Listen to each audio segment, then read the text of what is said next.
अस्सलाम। देखें, जैसे कि मैंने आप लोगों को पहले बताया कि जब आप ये मोटर लेने जाएंगे आपको इसकी ये शाफ्ट का ख्याल रखना है, आपको इसके ये टॉप का ख्याल रखना है।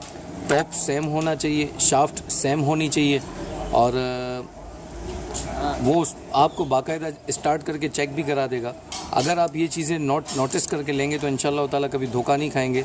और इलेक्ट्रिकल काम होता है तो इलेक्ट्रिकल काम में देखें कारीगर खुद जाके ये चीज़ें लाते हैं तो बड़ी आसानी से ले आता है, लेकिन अगर एक आम बंदा जाके लाएगा तो उसको बहुत सारी चीज़ें फेस करनी पड़ती हैं। यहाँ तक कि इसके वाटेज कितने होते हैं, इसकी कैपेसिटी कितनी होती है, इसके राउंड, तो बहुत सारी बातें होती हैं जो दुकानदार पूछता है आपको।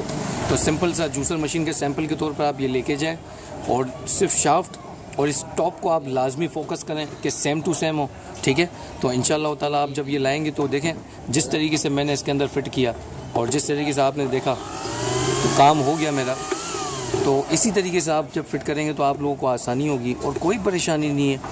कोई भी बात अगर आपको फिर भी परेशान कर रही हो तो आप मुझे कमेंट में पूछिए, मैं इंशाअल्लाह ताला जैसे ही आपका कमेंट देखूंगा तो आपको लाजमी रिप्लाई करूंगा। अल्लाह हाफिज़। मिलते हैं नेक्स्ट वीडियो में। पाकिस्तान जिंदाबाद।